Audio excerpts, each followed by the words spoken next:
اسلام سے نہ بھاگو، راہ خدا یہی ہے۔ اے سونے والو جاگو،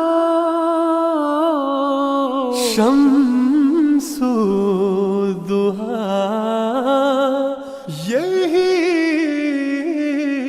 ہے۔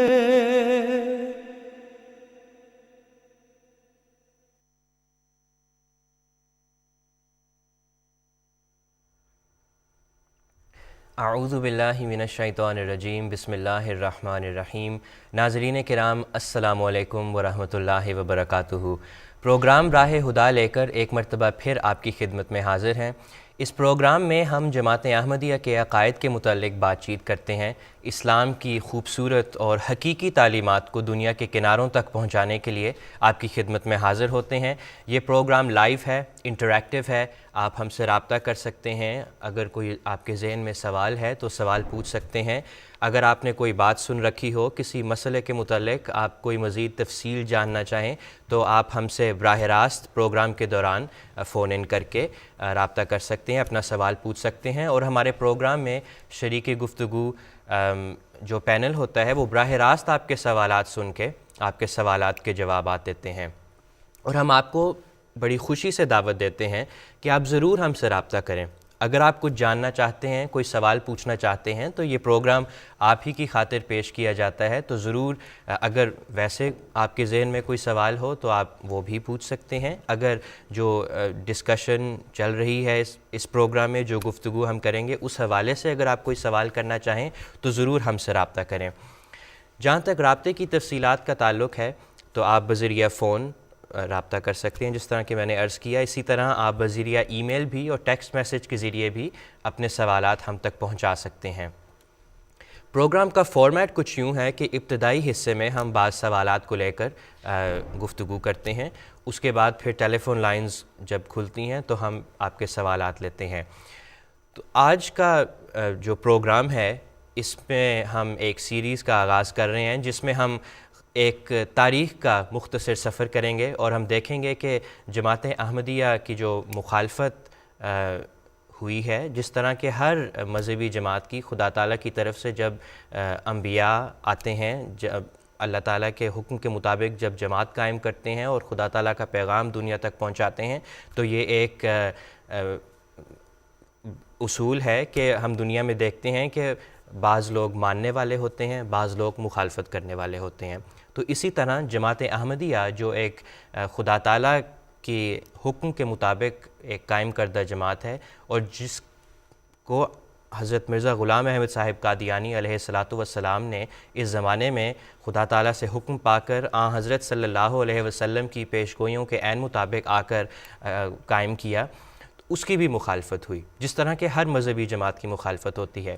لیکن جماعت احمدیہ کے ساتھ ہم یہ دیکھتے ہیں کہ یہ مذہبی مخالفت جو ہے، یہ بڑھتے بڑھتے ایک سیاسی رنگ بھی پکڑ گئی ہے، اور اس حوالے سے ہم بات کریں گے کہ یہ کب ہوا، کیسے ہوا، اور اس کی کیا تفصیلات ہیں، اور ان کے کیا اسباب تھے اس مخالفت کی، یہ کیا وجوہات تھیں۔ اور اسی طرح پھر ہم یہ بھی دیکھیں گے کہ جماعت احمدیہ کا کیا رد عمل رہا ہے، اور کس طرح ہر موقع پر اس مخالفت کے باوجود جماعت احمدیہ نے کس طرح اسلام کا جو حقیقی پیغام ہے اور اسلام کی جو اصل تصویر ہے کس طرح قائم کی، اپنے عمل سے کس طرح اسلام کو دنیا میں دوبارہ قائم بھی کیا، اس کی اصل تعلیم کو بھی دنیا میں قائم کیا، اور اپنے عمل سے جو یہ ثابت کر کے دکھایا کہ کس طرح مسلمان جو ہے وہ مخالفت کے باوجود خدا تعالیٰ کے حکموں پر عمل کرتے ہوئے ہمیشہ دنیا کے لیے مفید وجود بنتے ہیں۔ مذہبی جماعت جب قائم ہوتی ہے دنیا میں تو اس کی صداقت کی ایک یہ دلیل بھی ہوتی ہے کہ دنیا اس کے خلاف کوششیں کرتی ہے، لیکن جو خدا تعالیٰ کے انبیاء کی پیروکار جماعتیں ہوتی ہیں، وہ ہمیشہ خدا تعالیٰ کے حکم کے مطابق اور انبیاء علیہم السلام کی تعلیمات کے مطابق ہمیشہ خدمت دین میں اور خدمت انسانیت میں لگی رہتی ہے۔ تو اس حوالے سے بھی ہم بات کریں گے۔ آج کے پروگرام میں میرے ساتھ یہاں لنڈن اسٹوڈیوز میں مکرم و محترم نصیر احمد حبیب صاحب تشریف رکھتے ہیں، ان کے ساتھ تشریف رکھتے ہیں مکرم و محترم مشہود اقبال صاحب، اور ٹیلی فون لائن پر ہمارے ساتھ مکرم و محترم سید مبشر احمد ایاز صاحب رہیں گے۔ تو پروگرام کا آغاز کرتے ہیں۔ نصیر صاحب، پہلا سوال آپ سے کرنا چاہتا ہوں کہ جماعت احمدیہ کی تو ہمیشہ مخالفت شروع سے ہی ہوتی رہی ہے، جس طرح کا میں نے عرض کیا ابھی کہ طریق ہے مذہبی جماعتوں کے خلاف ہمیشہ مخالفت کا ایک بازار گرم کیا جاتا ہے، لیکن یہ جو جماعت احمدیہ کی مخالفت ہے، حضرت اقدس مسیح موعود علیہ الصلاۃ والسلام کی مخالفت ہے، یہ ایک وقت میں آ کر منظم طور پر ایک سیاسی رنگ پکڑ گئی۔ تو اس کے بارے میں اگر آپ کچھ تفصیل بتائیں کہ یہ کب ہوا، کیسے ہوا؟ بسم اللہ الرحمن الرحیم، بہت شکریہ۔ اصل میں حضرت مسیح موعود علیہ السلام ایسے دور میں ان کی بعثت ہوئی کہ جس وقت مسلمانان ہندوستان ان کے لیے کوئی امید کی کرن نہیں تھی، بقول سر سید احمد خان کہ آسمان سے کوئی بلا نہیں چلی جس نے کسی مسلمان کا گھر نہیں دیکھا۔ 1857 کے بعد ان کی جو حالت ہو گئی،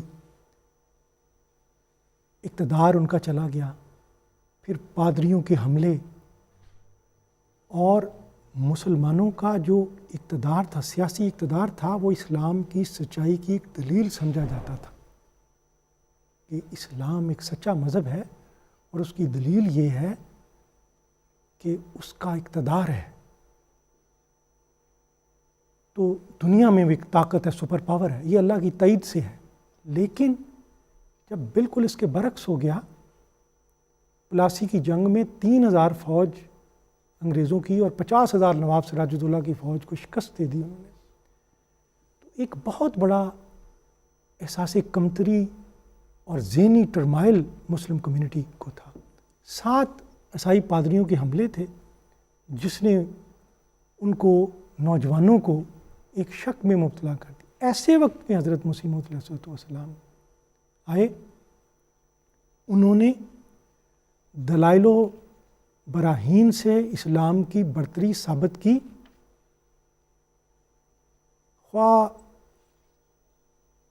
لیف رائے ہو، عبداللہ آتھم ہو، سب کو شکستیں دی،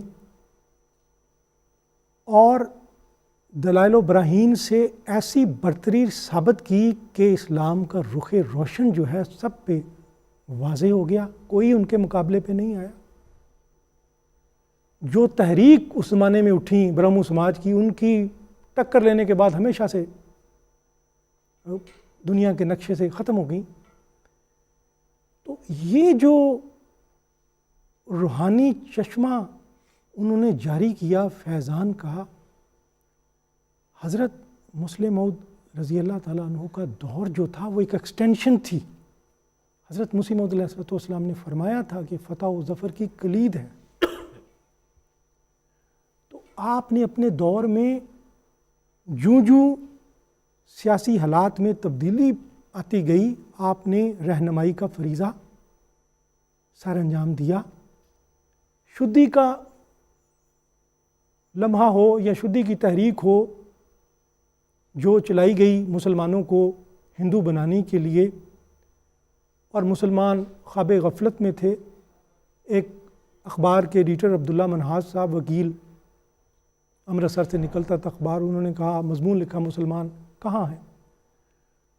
تو اس میں حضرت صاحب کو بھی انہوں نے کہ میاں صاحب آپ کہاں ہیں؟ تو جب جماعت احمدیہ نے مداخلت کی، جو مسلمان چلا رہے تھے مدد کے لیے، تو شردا نند جو ہے اسے صلح پہ مجبور ہونا پڑا، اور اس نے کہا کہ ہم صلح کر لیتے ہیں، آپ اپنے بندے واپس بلا لیں، ہم اپنے بندے واپس بلا لیں۔ جب جمعیت علماء ہند کے نمائندے نے کہا آپ ہم سے صلح کریں، آپ ان کو کیوں بلاتے ہیں؟ تو انہوں نے کہا کہ آپ کے 50 آدمی بھی ہوں تو کوئی مسئلہ نہیں، ان کا ایک آدمی بھی ہو تو خطرناک ہے، ان کو بلائیں، اس کے بغیر صلح نہیں ہو سکتی۔ جب مہاسبائیوں نے کہا، ایک لیڈر نے کہا، ایک نمائندے نے کہا کہ پنجاب کے مسلمانوں کو اقتدار نہیں ملنا چاہیے، ان کی تعلیم نہیں ہے، تعلیم یافتہ نہیں ہے، اس پر اخبار خلافت نے لکھا کہ اگر قادیان کا ٹانگے والا دیانند اور خالصہ کالجوں کے گریجویٹوں کے منہ بند نہ کر دے تو مسلمان آزادی کا مطالبہ کبھی نہیں کریں، اقتدار نہیں مانگیں گے۔ تو یہ ایک کنٹریبیوشن تھی جماعت احمدیہ کی، ہر مرحلے پہ رہنمائی جو ہے آپ نے فرمائی ہے۔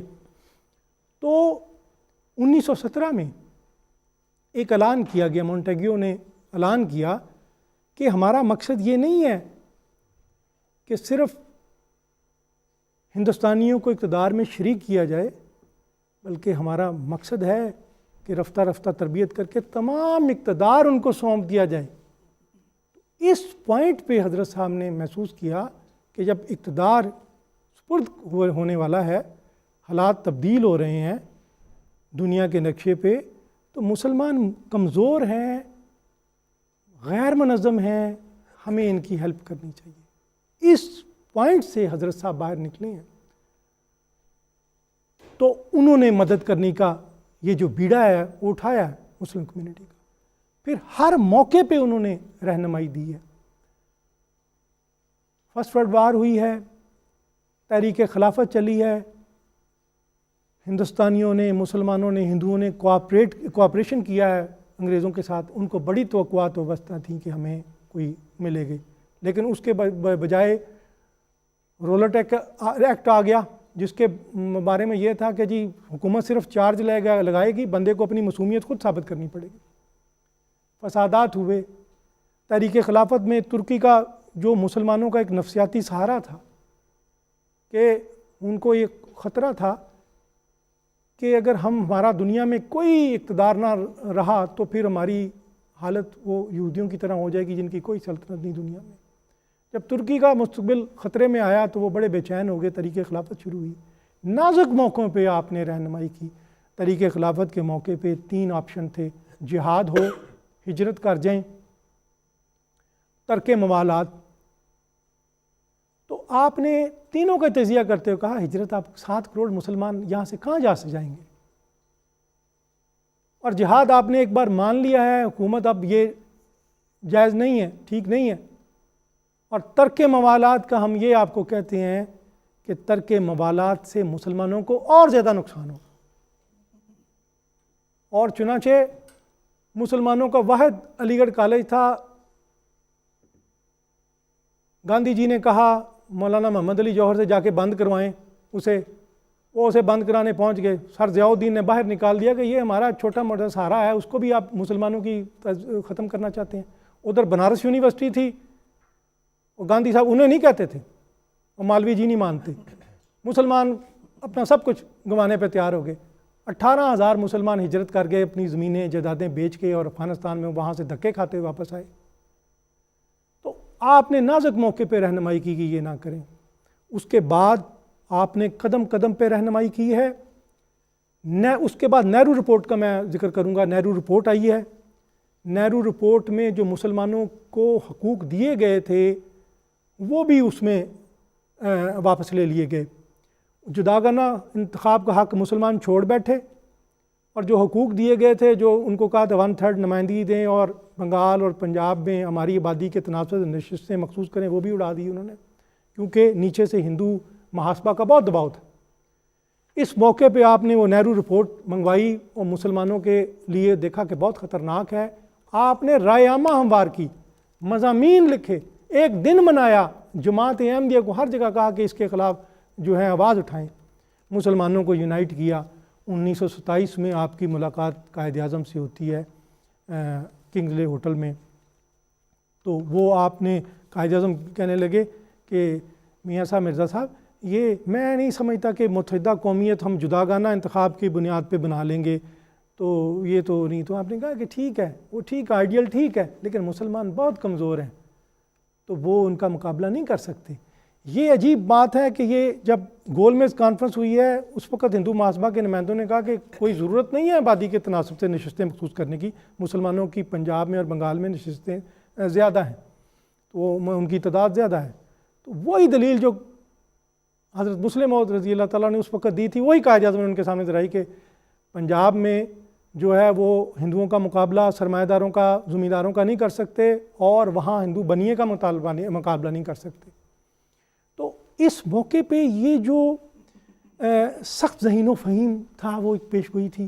اس کے جو ایویڈنس ہے آپ کو پوری تاریخ میں ایویڈنس نظر آئے گا یہ پیشگوئی کا، آپ کو پتہ چلے گا کہ یہ کس طرح پوری ہوئی. یہ پالیٹکس کوئی ان کی اسپیشلائزیشن نہیں تھی، ان کا کوئی فیلڈ نہیں تھا، لیکن آپ دیکھتے ہیں کہ نازک موقع پہ جو رہنمائی کر رہے تھے بعد میں اسی مقام پہ وہ پہنچتے تھے اور اسی کو سمجھتے تھے کہ یہی صاحب راہ ہے. انہوں نے یہ قافلے کو کارواں کو جو گائیڈ کیا ہے، اور حیرت انگیز طور پہ جوں حالات صورتحال بدلتی گئی ہے آپ اپنے مشورے دیتے گئے ہیں. مسلم لیگ کے 2 دھڑے بن گئے تھے، ان کو آپ نے یونائٹ کیا. مسلم لیگ کو ایک متحدہ پلیٹ فارم فراہم کیا، اور اس کے بعد یہاں گول میز کانفرنس میں قائد اعظم ادھر رہ گئے تھے، یہاں آپ نے در صاحب نے کوشش کر کے ان کے ذریعے وہ قائد اعظم واپس گئے ہیں سیاست میں مسلمانوں کی. کشمیر کے مسلمانوں کی حالت جانوروں کی طرح تھی بقول سر ایلن بینرجی. تو آپ نے آواز اٹھائی اور 1931 میں کشمیر کمیٹی بنی، اور علامہ اقبال نے کہا کہ میاں صاحب اگر آپ اس کے سربراہ نہ بنے تو کام نہیں ہوگا، تو آپ ان کے سربراہ بنے اور اس کو آپ نے گائیڈ کیا، یہاں تک کہ یہ قافلہ جو ہے مضبوط منظم ہو کے پاکستان کی شاہراہ پہ گامزن ہو گیا.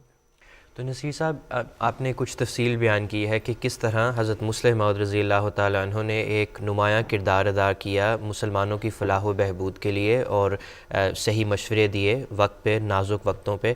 تو یہ جو حضرت مسلم موعود رضی اللہ تعالیٰ عنہ کا اس میدان میں اترنا تھا، اس کی وجہ سے یہ مخالفت سیاسی رنگ پکڑ گئی جماعت کے خلاف. ہاں، یہ میں کہہ سکتا ہوں کہ یہ جو ہے نا ہماری جماعت ایک طرح سے رڈار پہ آ گئی. آپ نے کہا کہ جماعت حضرت مسلم موعود کا یہ کام تو نہیں تھا، ویسے تو آپ ایک مذہبی رہنما تھے، لیکن آپ نے اس میں بھی ایک نمایاں کردار ادا کیا، تو اس کی وجہ سے یہ سب کچھ ہوا. دیکھیں بات یہ ہے کہ مذہب جو تھی وہ حضرت صاحب فرماتے تھے کہ یہ مذہب جو ہے، سیاست جو ہے مذہب کا جز ہے، میں سمجھتا ہوں. لیکن جب انہوں نے اعلان کیا اقتدار دینے والے ہیں، اب اس موقع پہ جب خود ذمہ داری دے رہے ہیں، اس موقع پہ اگر ہم پیچھے رہ جائیں گے تو انہیں احساس ہوا کہ مسلمان پھر بہت پیچھے رہ جائیں گے.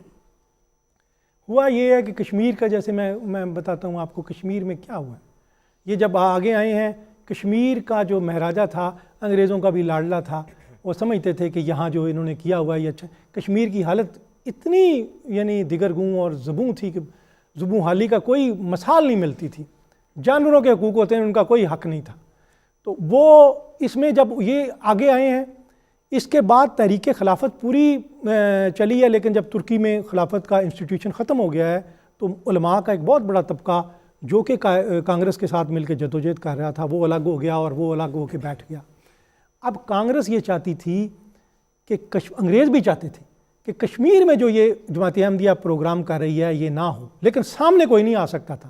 اگر کانگریس سامنے آتی وہ تو کہتی تھی ہم عوام کے نمائندے ہیں، اگر سامنے آ کے کہتی جی نہیں مہاراجہ کشمیر حق پہ ہے تو وہ بدنام ہوتی تھی.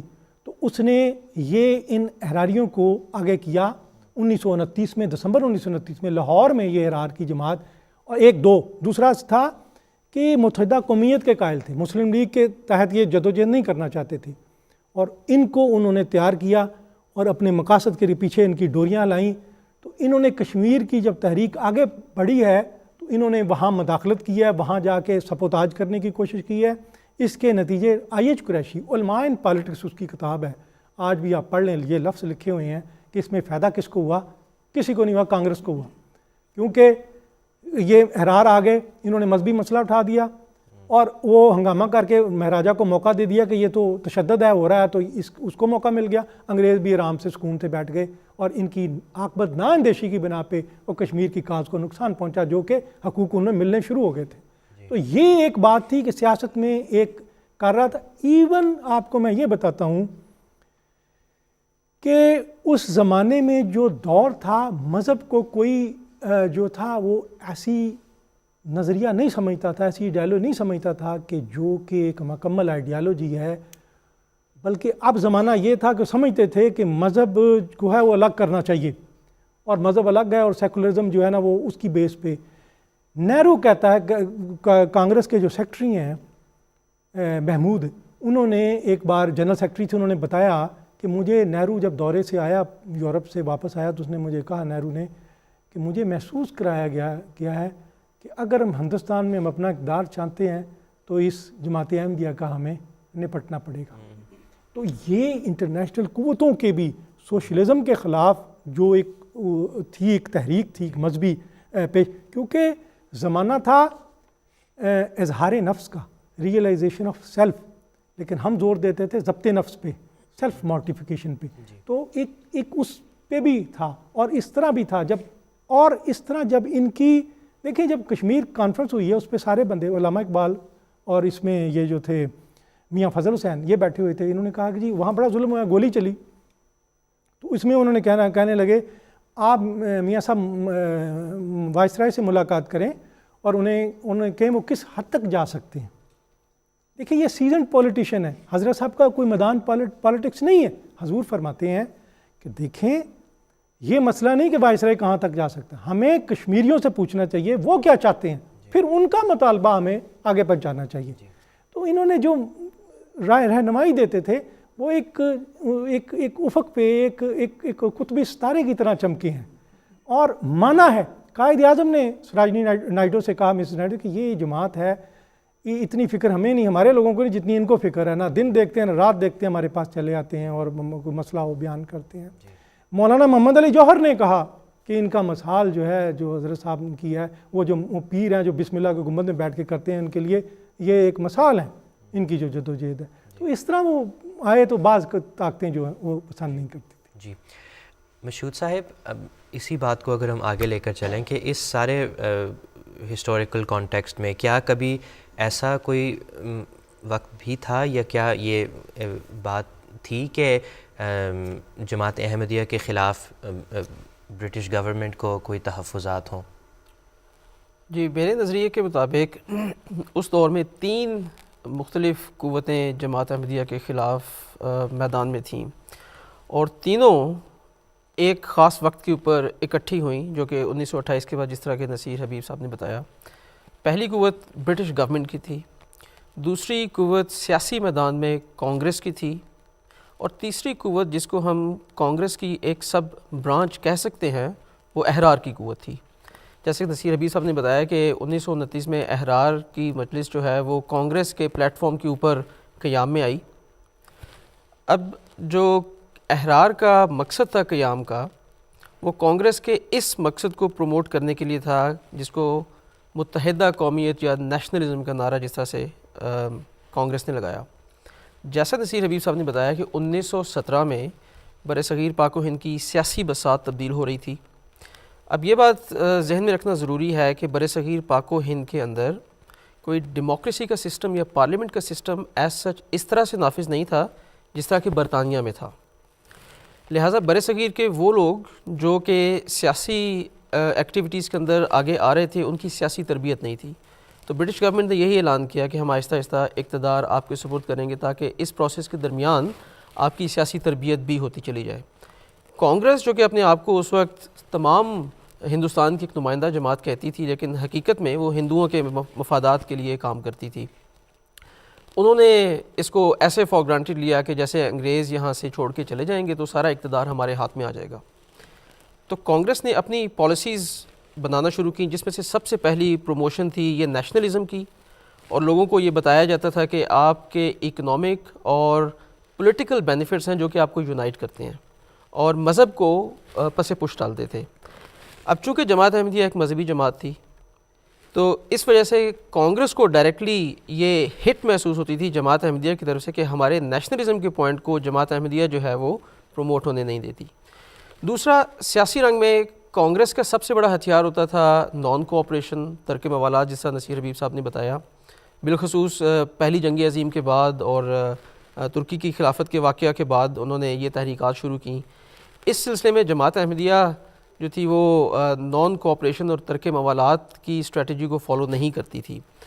مناسب ہوگا چونکہ یہ بات ابھی میں نے ذکر کر دی ہے، میں ایک حوالہ اس میں آپ کو تاریخ سے پڑھ کے بتاؤں، اور یہ ایک انڈیپینڈنٹ حوالہ ہے. ایک غیر مسلم صحافی سردار ارجن سنگھ جو کہ رنگین اخبار کے ایڈیٹر تھے، امرتسر سے نکلتا تھا، انہوں نے لکھا یہ سول نافرمانی کے بارے میں کہ سول نافرمانی سے کسی قسم کا تعلق جماعت احمدیہ کا نہ تھا، بلکہ آپ سول نافرمانی کو ملک کے لیے مضر خیال کرتے تھے. نتیجہ یہ ہوا کہ آپ کے پیروں میں سے کسی ایک نے بھی کبھی اور کسی حالت میں سول نافرمانی کی حمایت نہ کی. الغرض احمدی جہاں مذہبی احکام میں اپنے لیڈر کی پیروی کو ضروری خیال کرتے ہیں، وہاں سیاسی لحاظ سے بھی اپنے خلیفہ کی تابعداری کو ضروری سمجھتے ہیں. اور لطف تو یہ ہے کہ بحالات موجودہ خود مسلمانوں کی بڑی بھاری اکثریت، بلکہ ایک معنی میں ساری کی ساری قوم کانگریس سے قطع تعلق کر چکی ہے. گویا مسلمان بحیثیت قوم انہی سیاسی عقائل کی جانب مائل ہو رہے ہیں جو پہل خلیفہ قادیان نے پیش کیے تھے. اب فردر اسی میں آگے وہ مزید اسپیسیفائی کر کے بتاتے ہیں کہ جماعت احمدیہ ایک منظم جماعت ہے، اور یہ جماعت اپنے خلیفہ کے حکم کے تحت سول نافرمانی کی مخالف تھی. چنانچہ بڑے بڑے مسلمانوں نے احمدیوں کے ساتھ سیاسی اتحاد ضروری خیال کیا. تھوڑے ہی عرصے میں کانگریسی مسلمان بھی کانگریس سے علیحدہ ہونا شروع ہوئے، اور اب مسلمانوں کے دلوں میں یہ خیال جاگزیں ہونے لگا کہ سیاسی لحاظ سے احمدیوں کا عقیدہ دوسرے مسلمان جماعتوں کی نسبت زیادہ صحیح تھا. چنانچہ پڑھے لکھے مسلمانوں کی اکثریت اس بات کے حق میں ہو گئی کہ جماعت احمدیہ سے سیاسی اتحاد رکھا جائے. ایسی صورتحال میں کانگریس کو اپنی ایگزسٹنس اور اپنی فلارشنگ ایکٹیویٹیز کو برقرار رکھنے کے لیے بہت بڑا خطرہ جماعت احمدیہ کی صورت میں ملا. اس کو کاؤنٹر کرنے کے لیے احرار قائم کی گئی. احرار کا مقصد مذہبی لبادے کے اندر کانگریس کے سیاسی مفادات کو پروموٹ کرنا تھا. اس ایجنڈے کو اپنانے کے لیے انہوں نے 4 ڈفرنٹ پروپوگنڈے کیے یا 4 ڈفرنٹ لائنز آف ایکشن اختیار کی، جس میں سے سب سے پہلے تو وہ یہ پروپوگنڈا کرتے تھے کہ جماعت احمدیہ اسلام کے دائرے سے باہر ہے، جو کہ ایک بڑا پرانا الزام لگتا رہا جماعت کے اوپر. دوسرا، حضرت مسیح موعود علیہ السلام کے بارے میں وہ کہتے تھے کہ یہ نعوذ باللہ انگریزوں کے جاسوس ہیں، اور اس بات کو پیش کر کے عام سادہ لوگوں کے جذبات کو بھڑکاتے تھے. اور تیسری بات جو وہ کرتے تھے وہ یہ کہ جماعت احمدیہ نے قادیان میں اپنی ایک پیرالل حکومت قائم کی ہوئی ہے، اور یہ برطانوی حکومت کے قوانین کو نہیں مانتے. اچھا، اب یہ جو آخری بات وہ کرتے تھے اس کو بڑی زور و شور سے اس کا پروپوگنڈا کرتے تھے، اور بالخصوص کانگریس کے وہ لوگ جو کہ گورنمنٹ کے آفیسز کے اندر انفلوئنشل پوزیشنز رکھتے تھے، ان کے ذریعے یہ پروپوگنڈا برٹش گورنمنٹ کے آفیشلز تک پہنچایا جاتا، تاکہ برٹش گورنمنٹ کے دل میں جماعت کے خلاف ایک نفرت کی فضا پیدا کی جائے. اچھا، اب ایسی صورتحال میں جو سیاسی بساط چل رہی تھی اس کو بھی ذہن میں رکھنا ضروری ہے. 1928 میں نہرو رپورٹ کو جماعت نے مسترد کیا. اس کے خلاف عوام کو سیاسی تربیت دی حضرت خلیفۃ المسیح ثانی رضی اللہ عنہ نے. کانگریس کو یہ بات بھی پسند نہیں آئی. احرار نے اپنی ایکٹیویٹیز جماعت کے خلاف شروع کر دیں. اسی طرح سے چلتے چلتے 1934 میں احرار نے قادیان میں اپنا مرکز قائم کیا. اچھا، اب یہ وہ 3-4 سال کا عرصہ تھا کہ جب احرار نے اپنے پروپوگنڈے کو بڑے زور کے ساتھ پھیلایا، اور انہی دنوں میں گورنمنٹ کے کچھ آفیشلز جیسے کہ ہربرٹ ایمرسن جو پنجاب کے گورنر تھے ان دنوں میں، ان کی کافی ہمدردیاں کانگریس کے ساتھ تھیں، اور احرار کے پروپوگنڈے میں گورنر ایمرسن کی طرف سے کافی بیکنگ بھی حاصل تو احرار کو. اسی طرح سے مسٹر او برائن ایک پنجاب کے سابق کمشنر تھے، جماعت کے خلاف وہ بھی کافی تحفظات کا اظہار کیا کرتے تھے فرام ٹائم ٹو ٹائم. دوبارہ چونکہ اب تاریخ کی بات ہو رہی ہے تو میں سمجھتا ہوں کہ یہاں پہ ایک چھوٹا سا حوالہ پھر منوان پڑھنا مناسب ہوگا. حضرت خلیفۃ المسیح ثانی رضی اللہ عنہ 1934 کے آغاز میں ایک خطبہ کے دوران آپ نے انکشاف فرمایا، انگریز شاید خیال کرنے لگے ہیں کہ اتنی بڑی منظم جماعت اگر مخالف ہو گئی تو ہمارے لیے پریشانیوں کا موجب بنے گی. تو پہلی بات، چونکہ برٹش گورنمنٹ ایک برٹش امپائر تھی اور کافی پھیلی ہوئی تھی اور اپنے انتظام کے اندر ایک پرائڈ، فخر محسوس کرتی تھی، اور دوسری طرف وہ جب جماعت احمدیہ کی تنظیم کو دیکھتی تھی اور پھر دیکھتی تھی کہ یہ سب ایک خلیفہ کے پیچھے منوان موجود ہیں، تو کہیں نہ کہیں برٹش گورنمنٹ کو بھی اپنے لیے ایک سیاسی خطرہ محسوس ہونا شروع ہوا. پروپوگنڈا شدید قسم کا تھا احرار کا. جیسے کہ نصیر حبیب صاحب نے بتایا کہ جب کشمیر کمیٹی بنی اور جماعت احمدیہ نے حضرت خلیفۃ المسیح ثانی رضی اللہ عنہ کی قیادت میں بھرپور کردار ادا کیا، انٹرنیشنل فورم پہ کشمیر کے معاملہ کو اٹھایا گیا، تو برٹش گورنمنٹ کو اگین ایک انسیکیورٹی فیل ہوئی کہ یہ اسٹیٹ کے افیئرز کے اندر کسی نہ کسی طریقے سے جماعت احمدیہ انٹرفیئر کر رہی ہے. لہٰذا 1928 کے بعد یہ ساری تینوں قوتیں، کانگریس، برٹش گورنمنٹ، احرار، انہوں نے ایک لمبا جو پروپوگنڈا شروع کیا. اس کے بعد یہ ایک ٹائم کے اوپر تینوں قوتیں اکٹھی ہو گئیں، اور اکٹھی ہونے کے بعد کئی سالوں کے اوپر یہ سلسلہ چلا کہ مخالفت بڑھی، اور پھر گورنمنٹ کی طرف سے کئی قسم کی پابندیاں آنا شروع ہو گئیں. جیسے میں نے بتایا کہ قادیان میں احرار کو اپنا مرکز قائم کرنے کی اجازت دی گئی، وہاں پہ انہوں نے اپنے جلسے کرنا شروع کر دیے.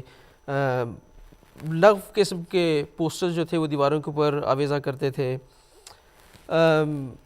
جذباتیت کا اظہار کرنا، پھر کئی دفعہ جماعت کے اہم لوگوں کے اوپر قاتلانہ حملے بھی کیے گئے. حضرت خلیفۃ المسیح ثانی رضی اللہ عنہ کے اوپر کئی دفعہ قاتلانہ حملے پلان کیے گئے. ان سب کی شکایات جب گورنمنٹ اتھارٹیز کو کی جاتی تھی، پولیس کو اور مختلف محکموں کو، تو ان کی طرف سے خاطر خواہ کوئی جواب نہیں ملتا تھا. ایک اور بات جس کا میں یہاں پہ اس ساتھ ذکر کرنا چاہوں وہ یہ کہ 1932 میں گول میز کانفرنسز کے نتیجے میں اس وقت جو برطانیہ کے پرائم منسٹر تھے سر رامزے میک ڈونلڈ، انہوں نے ایک کمیونل ایوارڈ وہاں پہ انٹروڈیوس کیا انڈیا میں، سب کانٹیننٹ میں. اس کے نتیجے میں سر فضل حسین جو کہ اس وقت وائس رائے کی ایگزیکٹو کونسل کے ممبر تھے، اور ان کی پنجاب کی جو کونسل کی نشست تھی اس کے اوپر سر سکندر حیات تھے. سر سکندر حیات کے خاندانی روابط تھے راجہ دیوندر ناتھ کے ساتھ، اور اس لنک سے کانگریس کے وہ زیادہ قریب تھے. جب کمیونل ایوارڈ اناؤنس ہوا تو کانگریس نے پہلے اس کی مخالفت کی، کیونکہ اس بات کا قوی امکان تھا کہ سر فضل حسین، جن کے بارے میں احرار یہ پروپوگنڈا کرتے تھے کہ وہ سر ظفر اللہ خان صاحب کے تقریباً سرپرست ہیں اور ان کو بہت زیادہ سپورٹ کرتے ہیں اور بیکنگ دیتے ہیں، ان کو یہ خطرہ پڑا کہ جو پنجاب کی وزارت عظمیٰ ہے وہ سر فضل حسین کے ہاتھ میں چلی جائے گی اور سیاسی بساط ان کے ہاتھ سے نکل جائے گی. تو لہذا سر ظفر اللہ خان کی قربت کو سر فضل حسین کے ساتھ ذہن میں رکھتے ہوئے انہوں نے یہ بھی پروپوگنڈا کیا اور سر سکندر حیات کو سپورٹ کر کے پنجاب کی وزارت عظمیٰ میں لانے کی کوشش کی. اور سر سکندر حیات کی اور جو پنجاب کے گورنر تھے ایمرسن، دونوں کی آپس میں کافی قریبی دوستی تھی. تو اب کہنے کا مقصد یہ ہے کہ سیاسی رنگ میں کانگریس کے پولیٹیشنز اور دوسرے رنگ میں برٹش گورنمنٹ، یہ سب ایک وقت میں اکٹھے ہو گئے. سو مشکل حالات تھے، لیکن حضرت خلیفۃ المسیح ثانی رضی اللہ عنہ نے کئی سال پہلے ان حالات کے بارے میں اپنے خطبہ میں جماعت کو مطلع کر دیا اور جماعت کو ان حالات کا مقابلہ کرنے کے لیے تیار کر دیا. سو میری نظر میں منظم مخالفت جو کہ سیاسی رنگ میں بھرپور انداز میں ابھری، کہا جا سکتا ہے کہ 1929 کے بعد اس کا آغاز ہوا، جو کہ اپنے کلمینیشن انتہائی پوائنٹ کے اوپر 1934-35 کے حالات میں پہنچی. جی ٹھیک ہے، ہم پھر اس گفتگو کی طرف آتے ہیں. ہمارے پاس ٹیلی فون لائن پر ایک کالر ہیں، محمد عبدالرشید صاحب. السلام علیکم. ہاں جی، السلام علیکم ورحمۃ اللہ وبرکاتہ. جی میں محمد عبدالرشید بول رہا ہوں. جی آج اس کا سوال آج کے ٹاپک کے مطابق ہے، کیا ہندو قوم نے انگریزوں کی طرفداری کی تاکہ اسلام کو بدنام کیا جائے اور مسلمانوں کی عظمت کو ختم کیا جائے؟ پھر مختلف مسلمان فرقوں نے بھی نفاق پیدا کر دیا. موجودہ وقت میں مسلمانوں کے فرقوں کی کس طرح رہنمائی کی جائے تاکہ ان کو سمجھ آئے کہ حضرت مسیح موعود علیہ السلام کا پیغام لوگوں کو ملے اور ان کو صحیح حقیقت علم ہو کہ اسلام کیا چیز ہے. جزاکم اللہ احسن الجزا. جزاک اللہ عبدالرشید صاحب. نصیر صاحب. دیکھیں وہ بات یہ ٹھیک ہے کہ کانگریس کا سب سے بڑا زور جو اس بات پہ دیتی تھی کہ مسلم لیگ جو ہے وہ مسلمانوں کی نمائندہ جماعت نہیں ہے، اور کانگریس جو ہے وہ تمام ہندوستان کی ایک نمائندہ جماعت ہے. وہ مسلمانوں کی بھی نمائندگی کرتی ہے، وہ ہندوؤں کی بھی نمائندگی کرتی ہے، جو کرسچین ہیں، پارسی، سب کی وہ نمائندگی کرتی ہے. وہ نیشنل جماعت ہے. تو 1945 میں جو مذاکرات ہوئے ہیں تو اس میں ویول نے کی اس میں تو اس پہ جھگڑا ہو گیا نا کہ مسلم لیگ نے کہا کہ جتنے مسلم نمائندے ہیں وہ مسلم لیگ نامزد کرے گی. کانگریس نے کہا کہ نہیں، ایک نمائندہ ہم نامزد کریں گے، آپ سب کے نمائندہ نہیں ہیں. تو یہ اس کا تھا. اور یہ جو احرار تھے یا دوسرے لوگ تھے یہ اس کا کیس پروجیکٹ کر رہے تھے. انہوں نے احمدیوں کے خلاف صرف ثابت نہیں کہ یہ مذہبی ہتھیار استعمال نہیں کیا، قائد اعظم کو کافر اعظم کہا ہے، اور یہ کہا ہے کہ یہ جو پاکستان بننے جا رہا ہے یہ ناپاکستان ہے، پلیدستان ہے. اور وہاں بقول چودھری افضل حق کہ وہاں ہم نے اتنی قربانی اس لیے نہیں دینی کہ وہاں کسی یزید جیسے شخص کو تخت نشین کر دیا جائے. قائد اعظم کی طرف اشارہ کر رہے ہیں. پاکستان بننے کے بعد بھی انہوں نے کہا یہ خاکستان ہے. اور منیر رپورٹ میں موجود ہے کہ ان لوگوں کی اتنی جرت ہے کہ عدالت میں کھڑے ہو کے انہوں نے کہا کہ مظہر علی اظہر نے کہ یہ میں کافر سمجھتا ہوں اب بھی قائد اعظم کو. اور عدالت میں انہوں نے کہا کہ جی مطالعہ شاہ بخاری نے تقریر کرتے ہوئے پاکستان کو بازاری عورت قرار دیا ہے. یہ منیر رپورٹ میں موجود ہے، آپ پڑھ سکتے ہیں. تو انہوں نے ایک صرف احمدیہ جماعت کے خلاف ہتھیار استعمال نہیں کیا، انہوں نے جتنی مسلم لیگ کی ان کا یہ بے دین ہے، بے عمل ہے، سب کے بارے. اور وہاں اسلام بننا ہی نہیں، وہ تو بے دینوں کی ہے حکومت ہوگی. اب یہ کس منہ سے یہ کہتے ہیں کہ جی بنا تھا اس نام سے بنا تھا جی اسلام کے نام، ہماری انٹرپریٹیشن نافذ کر دو. آپ تو کسی کو نہیں مانتے تھے. یہ اصفہانی صاحب ہیں، یہ ایچ اصفہانی، وہ یہ کہتے ہیں، لکھتے ہیں کہ مجھے تو حیرت ہوتی ہے علماء یہ کتنے سخت دل لوگ ہیں. وہاں کانفرنس ہو رہی تھی، ان کو علماء کو بھی بلایا گیا بھی یونائٹ ہوں، یونائٹ کریں. وہ ان سے چیلنج کر دیا ہماری حیثیت کو، مسلمان منتشر ہیں، ان کا کوئی حق نہیں ملے گا وہاں سے اگر آپ یونائٹ ہو کے نہیں جائیں گے. ہندو انگریز تو چھوڑ کے چلے جائیں گے، کیا بنے گا تمہارا. تو ان کو علماء بھی بیٹھے ہوئے تھے، سارے لوگ بیٹھے، ان کو اپیل کی کہ بھئی آپ اکٹھے ہوں. تو وہاں جمعیت علماء ہند انہوں نے کہا جی ہمیں 50,000 روپے کی ضرورت ہے، ہم نے اپنی کرنی ہے، مہم سازی کرنی ہے، تو اس کے لیے 50,000 کی ضرورت ہے. اصفہانی صاحب لکھتے ہیں کہ کاش ہمارے پاس 50,000 روپیہ ہوتا، ہم دے دیتے. تو یہ لیکن اتنے یہ سخت دل لوگ تھے، انسینسٹیو تھے یہ لوگ، چھوڑ گئے. اور وہ آج بھی نہرو کے خطوط میں موجود ہے. حسین احمد آیا ہے، اس نے مولانا حسین احمد بھی نہیں کہا، حسین احمد آیا ہے 50,000 لے گیا. جس کی جیب سے 50,000 روپیہ نکل جائے اس نے مولانا کیوں کہنا ہے. تو وہ ان کو فنڈنگ مل رہی تھی. یہ احراریوں کا اپنا اعتراف ہے کہ 60,000 روپیہ سردار پٹیل نے احرار کو دیا، اور اس میں انہوں نے خود، یہ شورش کشمیری لکھتا ہے، میں خود احراری ہے، وہ کہہ رہا ہے 10,000 وہ لے گیا، 5,000 وہ لے گیا، 15,000 وہ لے گیا. تو پیسے لے کے انہوں نے جو کیا ہے، کام کیا ہے. اور ان کا بانڈا کیسے پھوٹا ہے. سیفی کشمیری ایک شخص تھا جو سیکٹری تھا احرار کا، اس نے کہا کہ یہ جو مخالفت ہے تو ڈھونگ ہے، یہ تو پیسے کمانے کا ڈھونگ ہے، ان کی تو انڈرسٹینڈنگ ہو چکی ہے الیکشن کے لیے. تو وہ ہوا ہے بالکل ہی جب مسجد شہید گنج کا واقعہ پیش ہے 1935 میں، تو اس میں یہ بات ہوئی کہ بھئی آپ نکلیں باہر. تو انہوں نے پسرور میں تقریر کرتے ہوئے کہا ہمارے ذہن میں تو یہ ہے کہ قادیانیوں کی مخالفت ہے اور کونسلوں کا پروگرام ہے، ہم کوئی ایسی تحریک نہیں شروع کر سکتے کہ جس سے شروع کرنے سے جیل کی ہوا کھانا پڑے. یعنی مسجد کا کوئی نہیں تھا، اور تھا یہی تھا کنٹری. تو یہ جو اصل میں دیکھیں حضرت مسیح موعود علیہ السلام کیوں آئے. ہمارا مسئلہ مادی مسئلہ نہیں ہے، مٹیریل مسئلہ نہیں ہے کہ ہم مادی لحاظ سے کمزور ہیں، یا ہمارا مسئلہ اخلاقی مسئلہ ہے. وہ اخلاقی بحران ہے عظیم مفکر جو تھا ٹائنبی، اس نے کہا تھا کہ مغرب اور مشرق کے مقابلے میں اسلام کے مغرب کے مقابلے میں اسلام مغرب کو سپیریٹی ہے کہ وہ اخلاقی لحاظ سے بہتر ہے. ہمارا کرپشن، بحران، اگر یہ لوگ کہ کوئی ان میں خدا ترسی ہوتی، ایمانداری ہوتی، کوئی ان کے مورلی بلند لوگ ہوتے، آپ حیران ہوں گے کہ پاکستان کے ایک لیڈر ہے، اس کو پاکستان میں بتایا جاتا ہے کہ یہ یہودیوں کا ایجنٹ ہے، باہر بتایا جاتا ہے یہ طالبان کا ایجنٹ ہے. تو یہ میں آپ کو بتاتا ہوں کہ یہ جو سیاست ہے یہ اس لیے شروع کی جاتی ہے کہ کافر قرار دے کے، ایجنٹ قرار دے کے اسے، کیونکہ انتخاب کے ذریعے ووٹ فیصلہ ہونا، لڑائی تو ہونی کوئی نہیں. اب یہ ہے کس طرح ثابت کر دو کہ یہ کافر ہے. اور اس کے لیے مولانا مفتی مود خود فرماتے ہیں کہ بھئی وہ تو جھوٹ بولنا واجب ہو جاتا ہے بعض اوقات. یہ جب ایک حد تک پہنچ جائیں آپ کے اندر موریلٹی نہ رہے، تو اگر حضرت مسیح موعود کا یہ پیغام مان لیتے، شفا پیدا ہوتی، یونٹی بھی ہو جاتی، اور ان کا اخلاقی جو بیماری ہے وہ بھی ایڈریس ہو جاتی. لیکن نہ وہ اخلاقی بحران ان کا اب تک چلا آ رہا ہے، وہی بحران جو ہے وہ جو ان کی.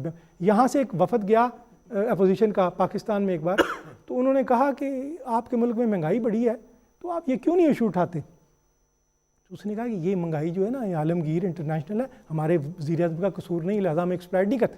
یہ موریلٹی ہے. لیکن ہمارے ہاں جو لیڈروں کو تھا کہ کوئی پوائنٹ مل جائے جھوٹا سچا دوسرے کو باہر نکال دیں سیاست سے، تاکہ ہم، یہ تھا. اور اگر بات ٹھیک ہے ان کی کہ انہوں نے پھر یہ ایجنٹ خریدے، پیسے دیے، اور اس طرح مسلمانوں کی جو جمعیت تھی وہ منتشر. میں مبشر ایاز صاحب سے اس حوالے سے ایک بات پوچھنا چاہتا ہوں. السلام علیکم مبشر ایاز صاحب.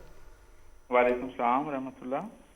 مبشر صاحب، ابھی نصیر صاحب بھی فرما رہے تھے، مشہود صاحب بھی بتا رہے تھے کہ ہم دیکھتے ہیں کہ مذہبی ایک لبادے میں مذہب کو ایک مسئلہ بنا کر ایشو ریز کر کے اصل میں سیاسی مقاصد ہوتے ہیں بعض پارٹیوں کے.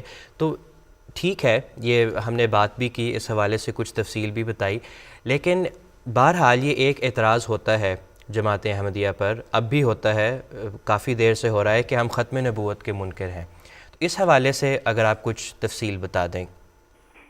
جی ایاز صاحب، بہت ہی تفصیل کے ساتھ، تاریخی حقائق کے ساتھ آج ایک ایسے موضوع کے اوپر ایم ٹی اے پہ بیان کیا جا رہا ہے جو کہ جن ملکوں کے بارے میں ذکر ہو رہا ہے، ان ملکوں میں تو تاریخ کے ان بہت سارے حصوں کو ختم کیا جا رہا ہے اور بیان بھی نہیں کیا جاتا.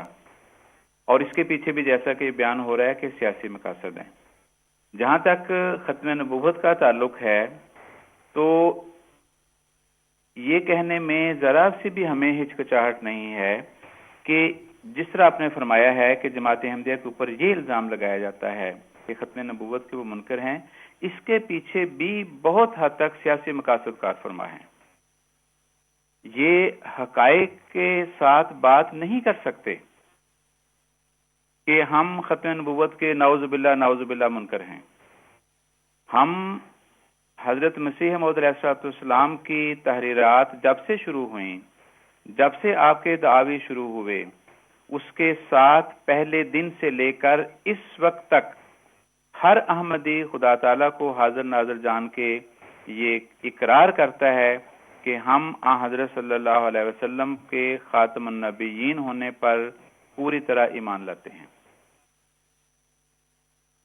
موجودہ ہمارے پیارے امام جو ہیں، انہوں نے ابھی کچھ ہی دیر پہلے خطبات میں بڑی تفصیل سے بیان فرمایا، گاہے گاہے بیان ہوتا رہتا ہے. ختم نبوت کی کون سی تعریف ہے جو کرتے ہیں جس کے ہم منکر ہیں؟ کسی بھی تشریح کے اوپر آ جائیں، جو وہ تشریح کرتے ہیں، جو وہ تعریف کرتے ہیں، کسی نہ کسی رنگ میں وہ خود اس کے بھی منکر ہیں. سب سے پہلی بات تو یہ ہے کہ قرآن کریم نے حضرت صلی اللہ علیہ وسلم کو جب فرمایا، جب کہا کہ آپ خاتم النبیین ہیں سورۃ احزاب میں، تو کون سا مسلمان ہے جو اس سے انکار کرے گا؟ ہم اس آیت پر پورا ایمان رکھتے ہیں. فرق صرف یہ ہے کہ وہ ایک ایسی تشریح کرتے ہیں از خود کہ اس کا مطلب یہ ہے کہ آپ صلی اللہ علیہ وسلم کے بعد کسی قسم کا کوئی نبی نہیں آئے گا. ہم اس پہ بھی ایمان رکھتے ہیں، صرف اس فرق کے ساتھ جیسا کہ میں نے پہلے عرض کیا تھا، کسی قسم کا کوئی نبی نہیں آئے گا، وہ بھی اس بات کے انکاری ہیں، وہ مانتے ہیں کہ ایک نبی آئے گا اور وہ عیسیٰ بن مریم ہے، تو وہ کس منہ سے ختم نبوت کی اس تشریح پر قائم ہیں جس تشریح پر وہ ہمیں قائم رکھنا چاہتے ہیں؟ ہم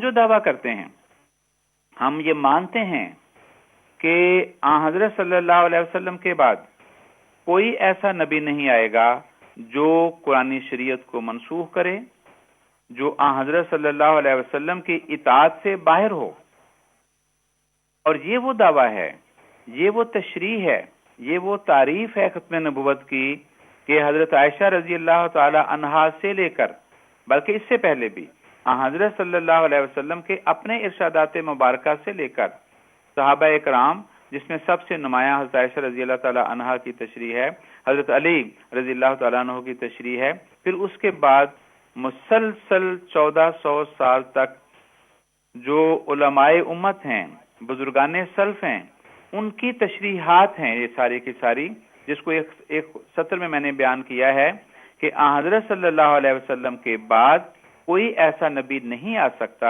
جو قرآن مجید کی شریعت کو منسوخ کرے یا حضرت صلی اللہ علیہ وسلم کی اطاعت سے باہر سے ہو کر ہو۔ ہاں، اس کے بغیر نبی آ سکتا ہے، یہ پہلے سے بزرگان نے اس کی تشریحات کی ہوئی ہیں، اسی کے مطابق ہم حضرت مسیح موعود علیہ السلام کو نبی مانتے ہیں۔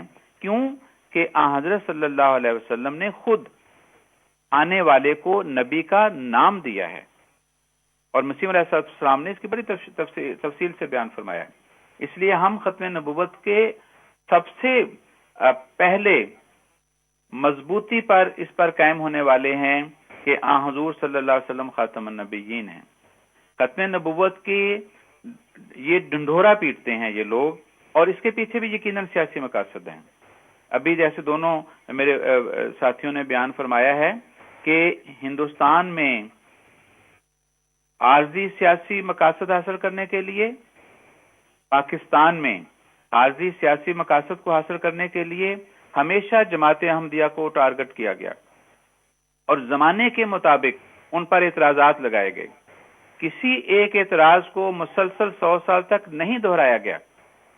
جس زمانے میں جس طرح کے الزام کی ضرورت تھی وہ الزام گڑھا گیا اور جماعت پر لگایا گیا۔ ایک بات اور میں آخر پہ عرض کروں، وہ یہ ہے کہ صرف سیاسی مقاصد نہیں تھے۔ ہندوستان کو، اس وقت کی سیاسی حکومتوں کو انگریزوں سمیت ایک عارضی سپورٹ کی ضرورت تھی، اور وہ سمجھتے تھے کہ ایک واحد جماعت ہے، جماعت احمدیہ، جس کو سب سے پہلے ہمیں آؤٹ کرنا پڑے گا۔ پاکستان میں سیاسی حکومتوں کو اپنی حکومتیں بچانے کے لیے اور مضبوط کرنے کے لیے جماعت احمدیہ کو آؤٹ کرنا پڑا، اور اپنے زمانے کی ضرورت کے مطابق انہوں نے اس کے سیاسی چالیں چلیں۔ اصل اس کے پیچھے طاقت یہ ہے جس کو یہ مسلمان نہیں سمجھ رہے، اور وہ اسلام کے خلاف وہ قوتیں ہیں جو کام کر رہی ہیں، اور وہ بہت سمجھدار ہیں، اور اس سمجھ میں وہ حق بجانب ہیں کہ واحد پوری دنیا میں احمدیت ایک ایسی جماعت ہے کہ جو اسلام کی صحیح تعلیمات کو لے کر چل رہی ہے، وہ تعلیمات جنہوں نے 1400 سال پہلے بھی دنیا میں ایک انقلاب برپا کیا تھا، اور وہ جانتے ہیں کہ اور کوئی ایسا سیاسی فرقہ نہیں، ایسا اسلامی فرقہ نہیں جو اسلام کی صحیح تعلیمات کو لے کر چلا ہوا ہے، اس لیے ان کے خلاف نہیں ہو رہے۔ تو جماعت احمدیہ کے پیچھے جو مقاصد ہیں وہ بنیادی یہ ہیں، لیکن 1929 کا مشوسہ نے فرمایا، یہ مخالفت شروع ہوئی، 34 کی تحریک آئی، 53 کی تحریک آئی، 74 کی تحریک آئی، لیکن جماعت احمدیہ خدا تعالیٰ کے فضل سے بڑھتی چلی گئی، اس لیے کہ جماعت احمدیہ کا ایک مولا ہے، اس کا ایک خدا ہے، اور اس خدا نے جماعت احمدیہ کو ایک خلیفہ دیا ہے جو ایک بہترین رہنما ہوتا ہے اپنے وقت کا، اور بڑے بڑے طوفانوں میں وہ اس کشتی کو بڑی ہی خدا تعالیٰ کے فضل سے آسانی کے ساتھ، خوبصورتی کے ساتھ، ہر طوفان سے وہ ہمیشہ باہر لے کے آیا، اور یہ جماعت بڑھتی چلی گئی۔ تھوڑا سا میں اس میں مشر صاحب ہیں موجود ہیں. ہم ابھی بات کریں گے, ابھی کالر ہیں ہمارے ساتھ تو ان کو پہلے لے لیں, پھر میں آؤں گا آپ کی طرف. ہمارے ساتھ ٹیلی فون لائن پر عارف الزمان صاحب ہیں بنگلہ دیش سے. السلام علیکم. السلام علیکم عارف الزمان صاحب. السلام علیکم ورحمۃ اللہ وبرکاتہ. جی عارف صاحب, آپ کا کیا سوال ہے؟ میں دعا کا درخواست کر رہا ہوں آپ کے ذریعے سے. میں جاننا چاہتا ہوں ایک نمبر جو 1991 میں جب جمعہ کا نماز لے کے شور مچایا تھا انڈیا میں, مسلم اسلام نے جمعہ کا نماز سے چھٹی کے دن منانے کے لیے بتایا تھا, اس کا پس منظر, اور 1954 کا وہ جو منیر کمیشن ہے, یہ منیر کون تھا اور یہ کہ مسلمان تھا, اور یہ اتنا اہم کیوں رکھتا تاریخ احمدیت میں, یہ کمیشن کے بارے میں تھوڑا تفصیل بتائیے ہم کو. مشہود صاحب. جسٹس منیر اس وقت برصغیر پاک و ہند میں ہائی کورٹ کے جج تھے, اور جب پاکستان بنا تو اس وقت یہ پاکستان میں شامل ہو گئے, اور اس وقت بھی ہائی کورٹ کے جج تھے. جسٹس منیر کی حیثیت اس حساب سے کافی اہم ہے کہ جب تقسیم پاک و ہند کے بعد برطانوی حکومت نے باؤنڈری کمیشن بنایا.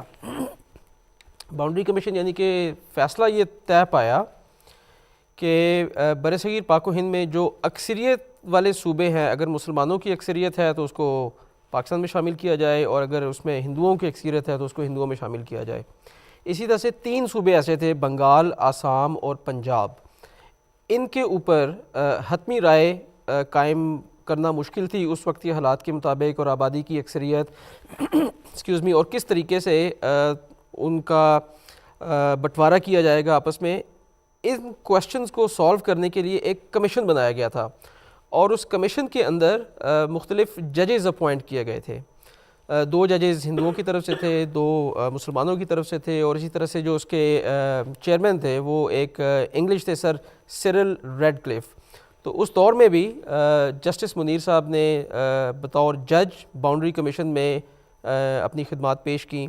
اس کے بعد جب پاکستان قیام میں آیا, جب ہائی کورٹ میں آپ جج تھے, تو 1953 میں جماعت احمدیہ کے خلاف جو فسادات کیے گئے, اس کے بعد اس کے نتیجے میں مارشل لاء کا نفاذ ہوا, وہاں پہ کافی قتل و غارت ہوئی, نقصان ہوا. گورنمنٹ نے اس معاملے کی تحقیق کے لیے ایک کمیشن قائم کیا. اس کمیشن کی سربراہی میں جسٹس منیر کو ڈالا گیا, اور جو اصحاب بھی منیر انکوائری رپورٹ پڑھ سکتے ہیں, اور میں انکریج کروں گا پڑھنے کے لیے, انٹرنیٹ کے اوپر موجود ہے, ایک سمپل گوگل سرچ سے آپ وہ دیکھ سکتے ہیں, مکمل کتابی صورت کے اندر یہ موجود ہے. اس سے آپ کو کم سے کم 2 باتیں فوری طور پہ نظر آئیں گی. پہلی بات, بحیثیت جج انتہائی غیر جانبدار اور انڈیپینڈنٹ آدمی تھے, اور دوسری بات اپنی کمپٹنس کے لحاظ سے کافی شہرت رکھتے تھے. تو اگر آپ اس رپورٹ کو پڑھیں تو آپ کو اندازہ ہوگا کہ کتنی تفصیل کے ساتھ انہوں نے چھوٹی سے چھوٹی, بڑی سے بڑی اہم بات کا ذکر کیا, بے باکی کے ساتھ ذکر کیا, جس فریق کے اوپر جو غلطی تھی کھل کے انہوں نے اس کا اظہار کیا. اور رپورٹ آپ اگر پڑھیں تو صاف نظر آتا ہے کہ اس میں جماعت اسلامی کے اوپر اس کی ذمہ داری عائد کی گئی تھی. تو یہ آپ کے سوال کا جواب ہے جسٹس منیر کے بارے میں. اسی طرح انہوں نے جمعے کی نماز کے حوالے سے بھی حضرت مسیح موعود علیہ الصلوۃ والسلام کی کوشش کا ذکر کیا تھا, تو اس کا بھی پس منظر یہ جاننا چاہ رہے تھے. نصیر صاحب اگر آپ اس کے بارے میں مختصر. اس معنی میں کوشش کی گئی تھی جمعے کی, بلکہ ہماری جماعت کی کوشش ہمیشہ ہوتی رہی, بلکہ جب ہم اسکول میں پڑھتے تھے, مجھے یاد ہے ہمارے جمعے باقی اور ہوتی تھی, جمعے میں ہمارے اسکول بند ہوتے تھے, تو جماعت حضرت مسیح موعود علیہ السلام کے دور میں یہ کوشش ہوئی ہے, جمعے کے لیے کوشش کی گئی ہے, درخواست کی گئی ہے کہ ہمیں یہ دن ہے کہ ہمارا امپورٹنٹ ہے. تو میں صرف بشر صاحب موجود ہیں, میں چونکہ اس پہ یہ ختم نبوت کے بارے میں بات ہو رہی تھی, وہ اس میں تھوڑی سی کر دیں گے, ہیلپ کر دیں گے کہ ختم نبوت کا جو ایشو بنایا گیا کہ ہم بلیو کرتے ہیں, ظاہر ہے نبوت رسالت پہ تو کوئی کمپرومائز نہیں ہو سکتا. حضرت مسیح موعود علیہ السلام نے فرمایا ہے کہ ہماری جو ہے اولاد اور اس کی اولاد ہمارے معاون, ہمارے مددگار, ہماری آنکھوں کے سامنے مار دیے جائیں, قتل کر دیے جائیں, اور میں اپنی تمام مرادوں سے محروم ہو جاؤں, میری آنکھ کی پتلیاں نکال دیں, پھر بھی یہ جو یہ صدمہ ہے یہ اس سے کم ہے جو کہ کوئی حضرت صلی اللہ علیہ وسلم پر جو ہے نازیبا الفاظ یا ان پر ناپاک الزام لگائے، کوئی ان پر ناپاک حملے کرے. تو ناموس پہ تو کوئی نہیں. ہم بھی صرف میں ایک بار میں دیکھا یہ جو چیمپئن تھے عطا اللہ شاہ بخاری صاحب، ان کے بارے میں نومبر 1974 میں ایک مضمون روزنامہ لاہور میں شائع ہوا. اختر کشمیری صاحب کا مضمون تھا کہ ان میں بیک وقت حضرت ابراہیم کی رضا جوئی، حضرت اسماعیل کی تسلیم، حضرت ذکریہ کی خاموشی، حضرت یحییٰ کی غربت، ان میں بایزید بسطامی کا تصوف، ان میں ان کی شخصیت میں اور بھی بڑی باتیں تھیں، لیکن یہ میں نے بایزید بسطامی پہ کہ تصوف پہ میں آ کے رک گیا. بایزید بسطامی فرماتے ہیں کہ ان کو کہا گیا، ذکر کیا گیا کہ قیامت کے روز حضرت صلی اللہ علیہ وسلم کے جھنڈے کے نیچے سب سے زیادہ مخلوق ہوگی. تو وہ بولے کہ میرے جھنڈے میں اس سے بھی زیادہ مخلوق ہوگی میرے جھنڈے کے نیچے. تو بعض یہ اس کی کرتے ہیں کہ بھئی انہوں نے کہا کہ میں تو بولا ہی نہیں، وہ تو جس کا جھنڈا ہوگا وہی بولا ہوگا، یعنی علامہ نے کلام کیا. بعض کہتے ہیں عشق میں فکر کہہ دیے. یہ اگر وہ اس میں ان میں بایزید بسطامی کا تصوف بھی تھا، یہ بات نہیں پڑھی تھی انہوں نے.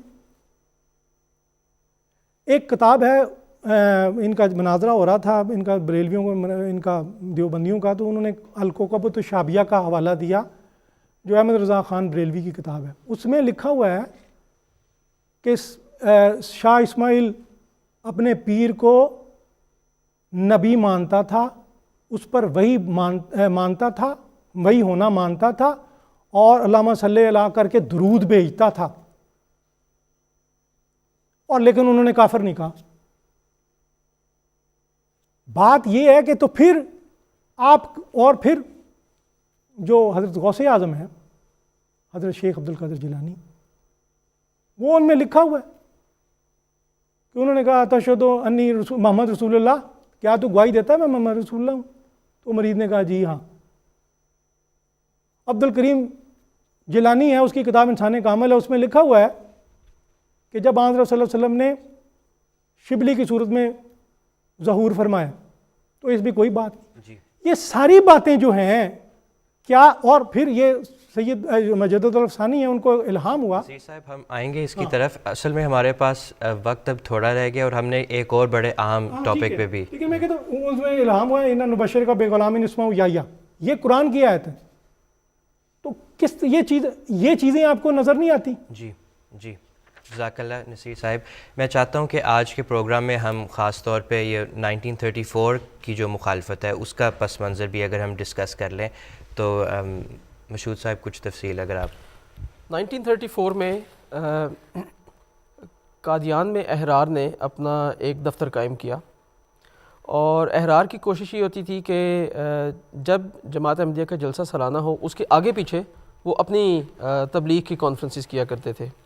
اکتوبر 1934 میں انہوں نے ایک اپنی کانفرنس کے انعقاد کرنے کا پروگرام بنایا، اور قادیان میں مختلف گلیوں میں دیواروں کے اوپر اپنے پوسٹرز انہوں نے آویزاں کیے. اور جس طرح سے احرار کی روش تھی، ان پوسٹرز کے اندر جس زبان کا استعمال کیا گیا تھا اس کو ہم آج کل کے دور میں کہتے ہیں کہ پارلیمنٹری لینگویج نہیں تھی، لیکن وہ مغلظات کے اوپر مبنی تھی. اور اس کا خاص مقصد ہی یہ تھا کہ قادیان میں بسنے والے احمدیوں کے جذبات کو ٹھیس پہنچائی جائے، ان کو غصہ دلایا جائے، اور ایجیٹیٹ کر کے کانفرنٹیشن کی صورتحال پیدا کی جائے. اور جب یہ وہ جلسے کا انعقاد کر رہے تھے تو اس وقت جماعت کو جو مختلف طرف سے رپورٹس ملیں اس میں یہ خدشہ بہت بڑھ کے سامنے آیا کہ اس کے اوپر جلسے کے آس پاس فسادات ہونے کا کافی ڈر ہے، اور جماعت کی املاک کے اوپر حملہ کرنے کا بھی کافی زیادہ ڈر ہے. اس صورتحال کے پیش نظر جماعت نے جو حکام تھے، پولیس کا ڈپارٹمنٹ تھا، کمشنرز کا ڈپارٹمنٹ تھا، CID کے ڈپارٹمنٹس تھے، اور جو جماعت کے روابط تھے ان کو استعمال کر کے ان کو اس خطرے سے آگاہ کیا، اور اسٹیٹ کو کہا کہ آپ ہمیں پروٹیکشن پرووائڈ کریں وہاں پہ. جس طرح سے پہلے حوالہ ہم دے چکے ہیں کہ اس وقت جو گورنمنٹ کی مشینری تھی بیکڈ بائی کانگریس، وہ احرار کی سپورٹ میں تھی، لہذا گورنمنٹ کی طرف سے کوئی ایسی خاطر خواہ مدد نہیں کی جاتی تھی.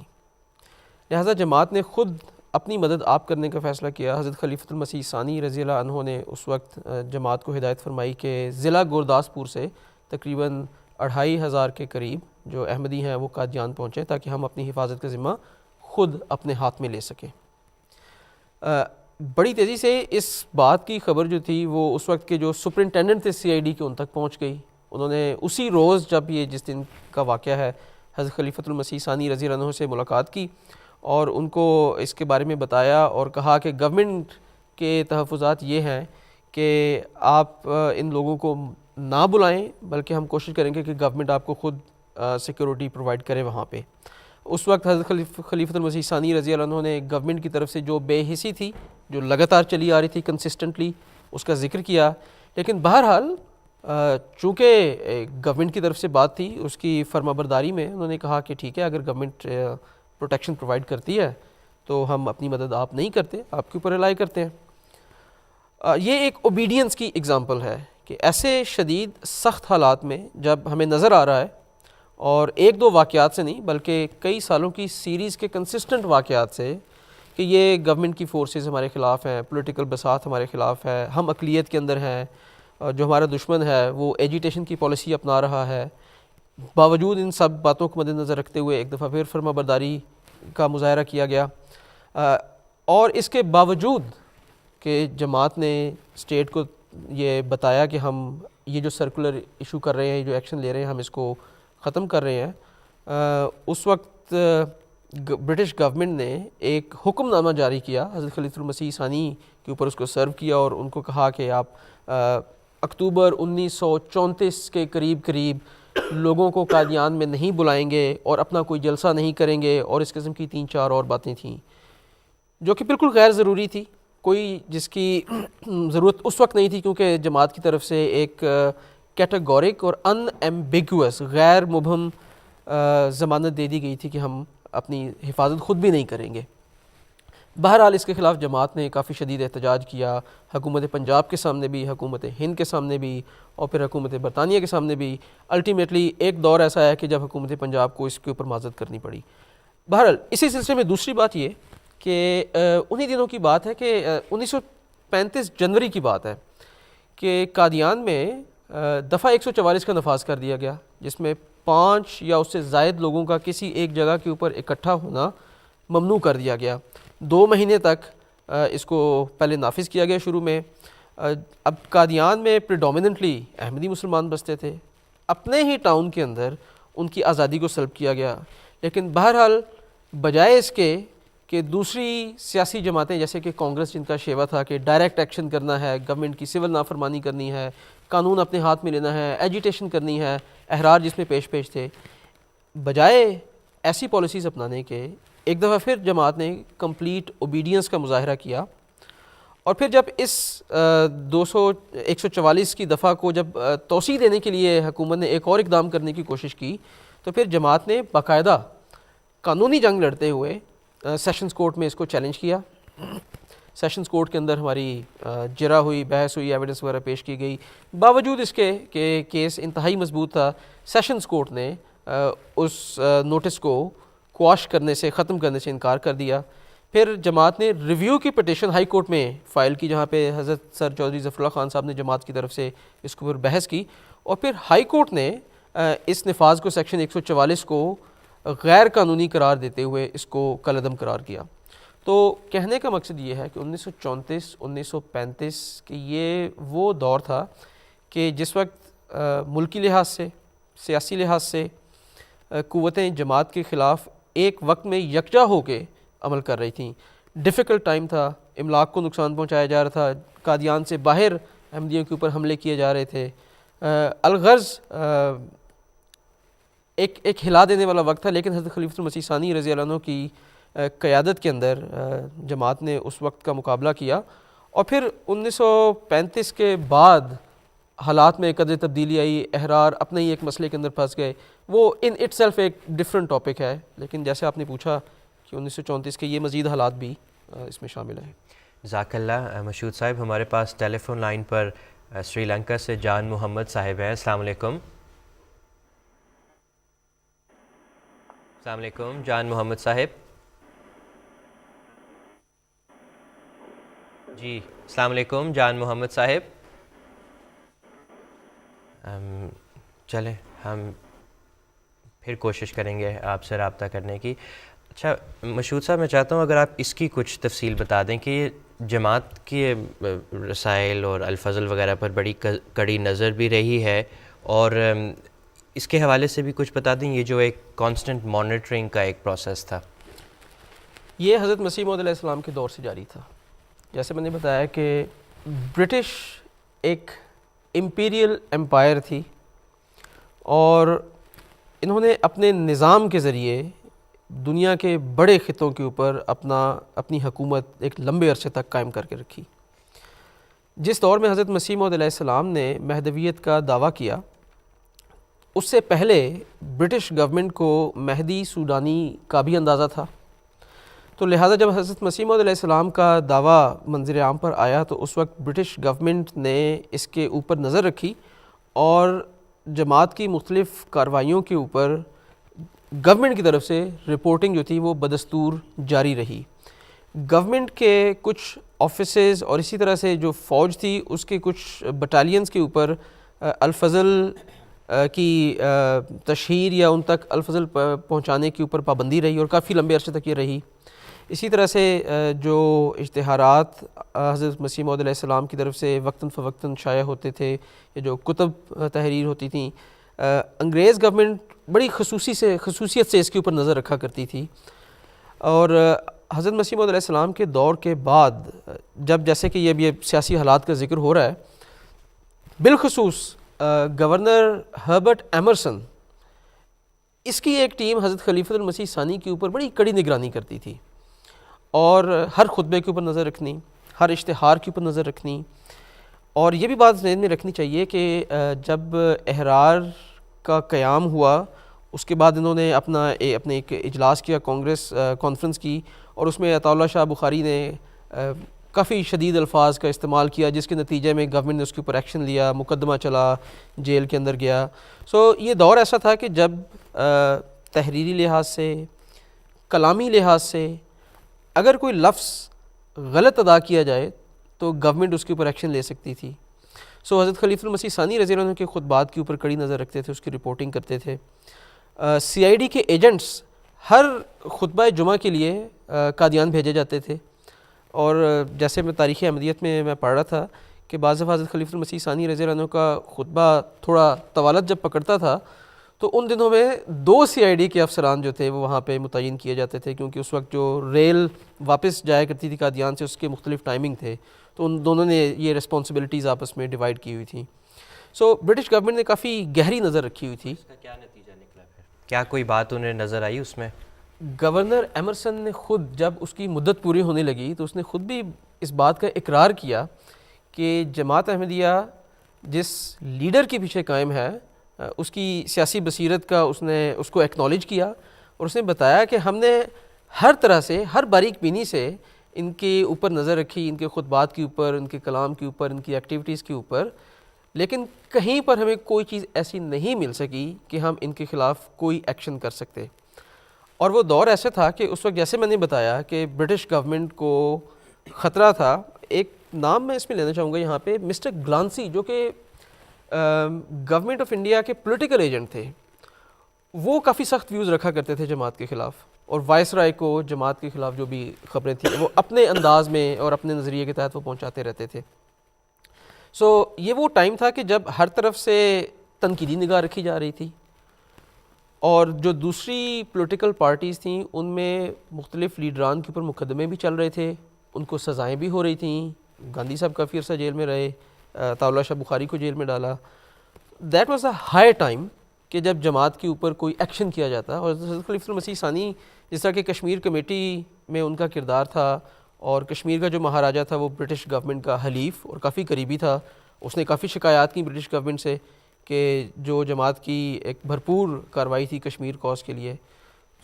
قصہ مختصر یہ کہ ہر اینگل سے تنقیدی نگاہ سے بڑی کلوز نگاہ رکھی جاتی رہی, لیکن ایمرسن نے خود اعتراف کیا کہ ان کو کوئی ایسی چیز جماعت احمدیہ کی طرف سے نہیں ملی کہ جس کے اوپر وہ کوئی قانونی دسترازی کرتے ہیں۔ مشہود صاحب جزاک اللہ۔ ہمارے ساتھ ٹیلی فون لائن پر خان صاحب موجود ہیں۔ السلام علیکم خان صاحب۔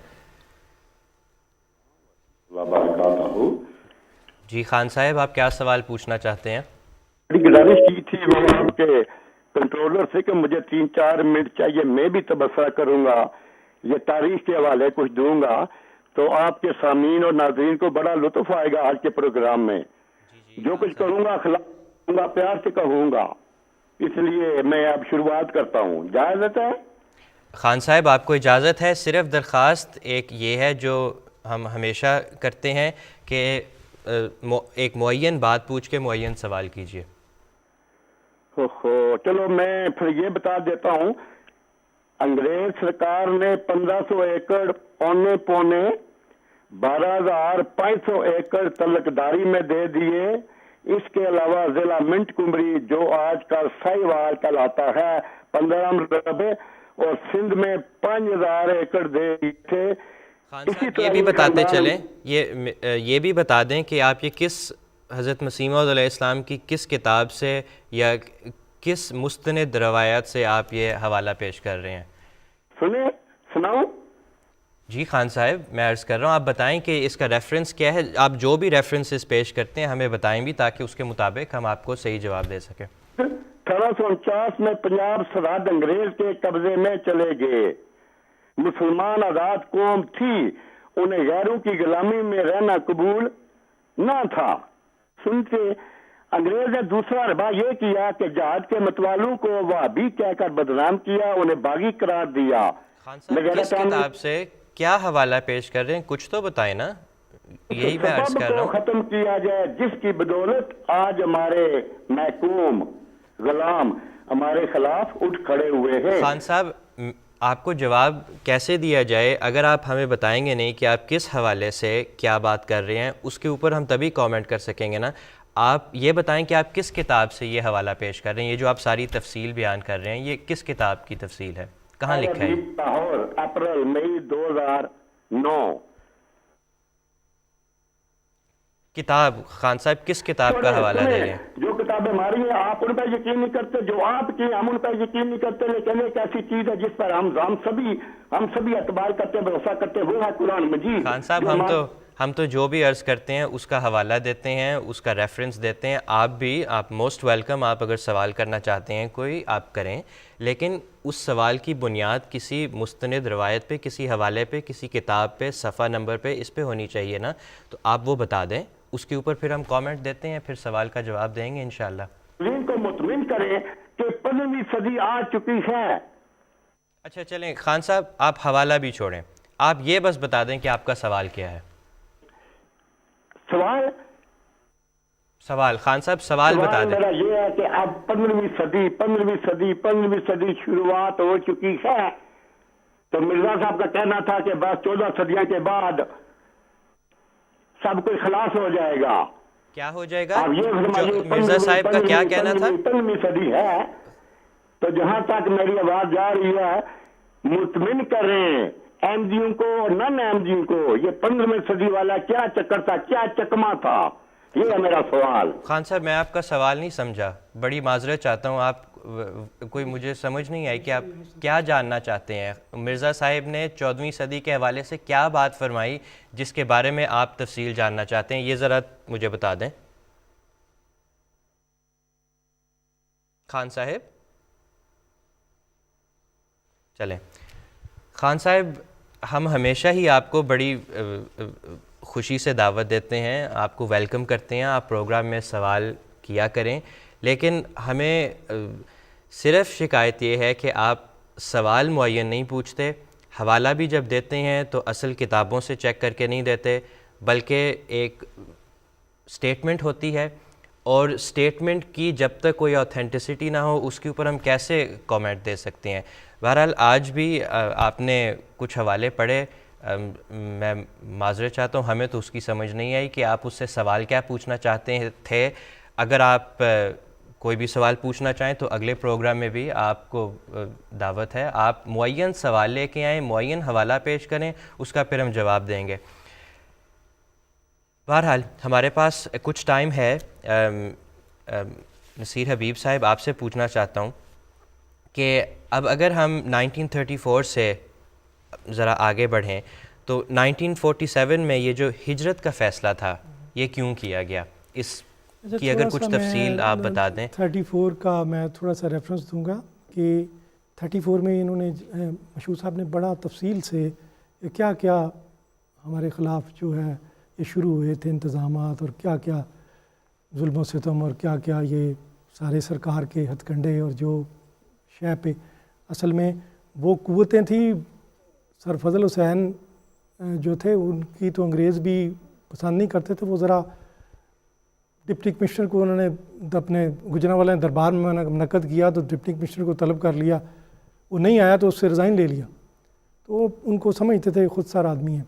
تو فضل حسین سکندر یاہت نے نریندر ناتھ کو یقین دلایا کہ میں اکبر ثابت ہوں گا، اورنگزیب نہیں ہوں گا۔ تو یہ قوتیں مل کے جب اس قادیان پہ حملہ آور ہوئی ہیں تو یہ بڑے پراؤڈ ہو گئے تھے۔ احرار جو تھے وہاں وہ تقریر کرتے تھے، ان کو اجازت تھی تقریریں کرنے کی جلسہ منعقد، تو اس میں چیلنج اس نے دیا طالع شاہ بخاری صاحب نے، میرے ساتھ آئے، میں مقابلہ کرے، میں ننگے پاؤں آؤں گا، وہ گاڑی پہ بیٹھ کے آئیں، میں وہ ریشم پہن کے آئیں گے، میں گاندھی جی کی کھڈی کھدر شریف پہن کے آؤں گا، تو مجھ سے مقابلہ کریں، یہ کریں وہ کریں۔ اور پھر ایک جگہ سیالکوٹ میں انہوں نے خطاب کرتے ہوئے کہا کہ بہت سے لوگ اٹھے احمدیت کو مٹانے کے لیے، اللہ کو منظور تھا کہ میرے ہی ہاتھوں سے تباہ ہو۔ اگر آپ مختصر بتا دیں، ہم نے سوال بھی لینا ہے۔ نہیں تو میں یہ کہہ رہا ہوں کہ 1935 میں جب یہ واقعہ پیش آیا، ان کی جو حال ہوا، پھر انہوں نے دلی دروازے پہ تقریر، جو حضرت صاحب فرما رہے تھے کہ آپ صبر سے کام لیں، آپ ان کے لیے دعائیں کریں، جو برتن میں ہوتا ہے وہی نکلتا ہے۔ تو اس کا رزلٹ کیا نکلا، وہ واقعہ ان کی وہ آشکار ہو گئی، ان کی جو اصل عزائم تھے، اور ان کا جو حشر ہوا۔ تو انہوں نے تقریر کرتے اسی بندے نے کہا جس نے کہا تھا میرے ہاتھوں سے مٹے گی، اور کہا عوام سے کہ 3 سال ہو گئے آپ نے ہمارے گلے میں پھندا ڈالا ہوا، نہ ہماری جان نکلتی نہ پھندا، تو وقت کس کی رونق پہ خاک ڈال گیا، یہ کون بول رہا تھا خدا کے لہجے میں۔ تو بات یہ ہے کہ یہ ہجرت کا فیصلہ جہاں تک میں آگے بات بڑھی ہے، وہ حضرت صاحب نے 1940 جب جنگ عظیم دوم ختم ہوئی ہے تو آپ نے انیشیٹو لیا ہے کہ صلح ہو قوموں کے درمیان۔ آپ کا پیغام لے کے چودھری صلح خان صاحب ادھر آئی ہیں کامن ویلتھ کی ایک کانفرنس میں شرکت، یہاں آپ نے وہ پیغام دیا ہے بڑے بے باک اور دبنگ طریقے سے، اور پیغام دے کے اور لوگ حیران رہ گئے۔ پھر ویبل کو ادھر بلایا گیا اور اس کے بعد اسے کہا گیا جی منصوبہ جلدی سے یہ طے ہو۔ آپ یہ چاہتے تھے کہ تمام قومیں، وہ کہتے تھے ہم تو چاہتے ساری دنیا میں ایک حکومت ہو، اس طرح کوآپریشن کریں، لڑیں نہ لیکن انصاف کے ساتھ۔ سیاست آپ نے فرمایا سیاست جو ہے اگر اخلاق پہ اس کی بیس نہیں ہے تو اس کا جو ہے فائدہ دیر پا نہیں ہوتا، تو یہ آپ چاہتے تھے۔ لیکن جب اصل میں کانگریس کی مجبوری یہ تھی کہ وہ سمجھتی تھی، اس کا ایک کانسیپٹ تھا کہ انڈیا کی اسینشیل یونٹی کی وہ قائل تھی کہ انڈیا ایکچولی ایک ہے، اس میں کوئی پارٹی اور نہیں ہے، مسلمانوں کی بس ہم بھی نمائندہ ہیں۔ بھئی یہ تو عجیب بات ہے کہ ایک مدعی ہے اس کا وکیل نہیں ہے، آپ اس کے بھی وکیل بن گئے۔ تو یہ بات حضرت صاحب سمجھا رہے تھے، لیکن جب یہ معاہدہ نہیں ہو سکا، حضرت صاحب نے اس وقت جب یہ جو ایگزیکٹو کونسل میں عارضی عبوری حکومت بنی ہے، اس میں پہلے دعوت دی گئی کہ جو کیبنٹ مشن پلان کو مان لے گا اس کو حکومت بنانے کی دعوت دے دیجیے گی۔ مسلم لیگ نے مان لیا، کانگریس نے مان لیا، لیکن حکومت میں نہیں آئی۔ لیکن اس کے بعد انہوں نے کانگریس کو دعوت دے دی، اس پر مسلم لیگ نے کہا کہ ہم کیبنٹ مشن پلان کو ہی نہیں مانتے۔ یہ جو ڈیڈ لاک پیدا ہوا، پھر ڈائریکٹ ایکشن ڈے منایا گیا اور اس پہ جانی نقصان ہوا مال، اس پر حضرت صاحب آگے آئے ہیں۔ انہوں نے کہا کہ کہیں کانگریس کی یہ کوشش ہے کہ مسلم لیگ نکل گئی ہے، نکل جائے، ہم انگریزوں سے اقتدار لے لیں، بعد میں ان سے نپٹ لیں گے۔ اس پہ آپ دلی گئے ہیں، ایک بندے سے ملاقات کی ہے، اکٹھا کیا، مسلم لیگ کو عبوری حکومت میں لے کے آئے ہیں، اندر سے کہیں مخالفت کریں، تو ان کا بہت بڑا کارنامہ ہے۔ تو یہ رزلٹ تھے، انیویٹیبل رزلٹ تھے۔ تو اس سے پوچھا گیا کہ آپ ہجرت کیوں کریں؟ انہوں نے کہا جو مسلمانوں کے ساتھ ہوگا وہی ہمارے ساتھ، ہم بھی ان کے ساتھ، اور جیسا بھی سلوک ہو ہمارے ساتھ ہوگا، ہم پہلے سے جانتے ہیں، فورسی کر رہے ہیں جو افغانستان میں ہوا، لیکن ہم انصاف کا ساتھ دیں گے۔ اگر جج ہے، اگر کوئی اس کا مخالف بھی آ گیا اور وہ اس کا جو مدعی ہے وہ انصاف پہ ہے، اس کے حق میں فیصلہ نہیں دے گا۔ ہم نے دیکھا مسلمان مظلوم ہیں، ہم ان کی مدد کریں گے، ہر حالت میں مدد کریں گے۔ نصیر صاحب جزاک اللہ. ٹیلی فون لائن پر ہمارے ساتھ جان محمد صاحب واپس آ گئے ہیں, ان سے بات کرنے کی کوشش کرتے ہیں. السلام علیکم جان محمد صاحب. وعلیکم السلام ورحمۃ اللہ وبرکاتہ. سر میری آواز آ رہی ہے؟ جی آپ کی آواز آ رہی ہے. آپ کا کیا سوال ہے؟ جی جزاک اللہ. سر میرا سوال یہ ہے کہ 1974 میں 1974 کو جب قومی اسمبلی پاکستان میں مسلمانوں کا سب سے بڑا اجتماع ہوا, اس وقت مسلمانوں کے سب اکابرین ادھر اکٹھے ہوئے اور انہوں نے مل کر جماعت احمدیہ کو غیر مسلم قرار دیا. اور اس کی اصل حقانیت کیا ہے اور اس کا اصل پس منظر کیا ہے؟ کیونکہ دوسرے ٹی وی چینلوں پہ نا میں نے سنا بھی ہے, برملا اظہار بھی کرتے ہیں اس چیز کا کہ وہ سراسر جو کچھ ہوا ہے 1974 میں اسمبلی میں وہ رونگ تھا. کیا اس کی کوئی ریکارڈنگ وغیرہ آپ لوگوں کے پاس ہے, موجود ہے وہ سوالات, اس کی آڈیو یا ویڈیو ہے تو وہ اس کی اصل حقانیت جو ہے اس کو دنیا کے سامنے پیش کرے. میرا یہی سوال ہے کہ یہ اصل حقیقت جو ہے اس کے متعلق برائے مہربانی وضاحت فرما دیں. السلام علیکم ورحمۃ اللہ. جان محمد صاحب جزاک اللہ. ہم آپ کے سوال کے ساتھ مبشر ایاز صاحب کی طرف چلتے ہیں. السلام علیکم مبشر ایاز صاحب. وعلیکم السلام ورحمۃ اللہ. مبشر صاحب آپ جان محمد صاحب کا سوال سن سکے ہیں؟ جی دہرا دیں ذرا, کٹ گیا تھا درمیان میں. محمد جان صاحب 1974 کے حالات کے حوالے سے خاص طور پہ سوال کر رہے تھے کہ یہ جو پارلیمنٹ میں اسمبلی میں ایک فیصلہ ہوا, یہ مسلمانوں کا سب سے بڑا اجماع تھا اور انہوں نے متحدہ طور پر احمدیوں کو غیر مسلم قرار دے دیا. تو اس کے حوالے سے اگر آپ کچھ تفصیل پس منظر بتا دیں. ہمارے پاس تقریباً 7-8 منٹ ہیں. ویسے تو یہ تفصیلی جواب چاہتا ہے لیکن اگر آپ بتا دیں اس کے بارے میں جتنا بھی ممکن. جی ایاز صاحب, جیسا کہ اسی تسلسل سے ہم آگے بڑھیں گے. 1974 میں بھی دراصل ایک سیاسی پس منظر کے ساتھ جماعت احمدیہ کو امت مسلمہ سے الگ کرنے کی کوشش کی گئی اور یہ سوچا گیا اندرونی طور پہ سیاسی مفاد حاصل کرنے کے لیے یہ سوچا گیا کہ جماعت احمدیہ کی طاقت کو ہم ختم کرنے کے لیے انہیں امت مسلمہ کے دائرے سے الگ کر دیں گے اور ہمیں وہ سیاسی فوائد حاصل ہو جائیں گے جس کے ذریعے وہ اپنی سیاسی بقا کو چاہتے تھے, اپنی حکومت کو مضبوط کرنا چاہتے تھے اور یہ چاہتے تھے کہ جماعت احمدیہ کی وہ سیاسی قوت اور طاقت جو سمجھی جاتی ہے وہ ہمارے خلاف کہیں استعمال نہ ہو. لیکن آج 1974 کے بعد 2018 میں ہم دیکھ رہے ہیں کہ یہ کوئی چال بھی, کوئی حربہ بھی, کوئی طریقہ بھی ان لوگوں کو ایسی فائدہ جو ہے وہ نہیں پہنچا سکا. 3 سال سے بھی زیادہ عرصے انہیں یہ فائدہ نہیں مل سکا. ان کاموں میں شریک وہ تمام سیاسی رہنما, وہ تمام لوگ جو ہیں وہ کس طرح ذلت کی موت مرے یا کس طرح ان کو ذلت ان کے حصے میں گئی, یہ کوئی بیان کرنے کی ضرورت نہیں, ہر شخص جانتا ہے. دوسری طرف یہ ہے کہ یہ اجماع نہیں اس کو کہا جا سکتا. یہ کوئی مذہبی علماء کا گروہ اکٹھ نہیں تھا جو مسلمانوں کی اپنی ہی اجماع کی تعریف کی روح سے کبھی بھی اکٹھا ہوا ہو. اس لیے اس کو مذہبی تناظر سے ہمیشہ الگ ہی رکھا جانا چاہیے. یہ مذہبی علماء اکٹھے نہیں ہوئے تھے, دنیا بھر کے علماء اکٹھے نہیں ہوئے تھے. ایک ملک کی اسمبلی تھی جو سیاسی ورکروں پر مشتمل تھی. ان کی اپنی نیکی, تقوی, دینی حالات کیا تھے وہ انہی جو حکمران ہیں انہی کے ہاتھوں سے نکلنے والے وہ وائٹ پیپر جو ہیں وہ موجود ہیں جو 74 کی اسمبلی کے ممبران کے بارے میں ان کی دینی اور اخلاقی گراوٹ اور جو بھی چیزیں الزامات ہیں وہ گواہ ہیں, موجود ہیں کہ ان کی اپنی حیثیت کیا تھی جو فیصلے کر سکتے. تیسری بات یہ ہے کہ یہ اسمبلیوں کے کام نہیں ہوا کرتے کہ وہ دوسروں کے مذہب کے بارے میں فیصلہ کیا کریں. اسمبلیاں یہ نہیں کہا کرتی کہ خدا تعالیٰ کی طرف سے جو آنے والا مامور ہے وہ سچا ہے یا جھوٹا ہے. کبھی بھی ایسا نہیں ہوا. خدا تعالیٰ جو اپنے بندے بھیجتا ہے وہ اس لیے نہیں بھیجتا کہ دنیا کی اسمبلیاں بیٹھ کے یہ فیصلے کریں کہ ہم فیصلہ کریں گے تم صحیح ہو کہ نہیں. اس لیے اس کو مذہبی تناظر سے ہمیشہ الگ رکھنا چاہیے. ہاں مذہبی تناظر اگر ہے تو اس شرائط کے مطابق حضرت مسیح موعود علیہ السلام کے عقائد کو، آپ کی صداقت کو پرکھا جائے جو قرآن کریم پیش کرتا ہے، جو پہلے انبیاء کی صداقت کے معیار تھے. کیونکہ حضرت مرزا صاحب علیہ السلام نے یا جماعت احمدیہ کی خلفاء نے یہ کبھی نہیں کہا کہ ہمیں UNO کی طرف سے کھڑا کیا گیا ہے، ہمیں فلاں ملک کی طرف سے کھڑا کیا گیا ہے، یا ہمارے اتنے ووٹ ہیں اس وجہ سے ہم نے یہ دعویٰ کیا ہے.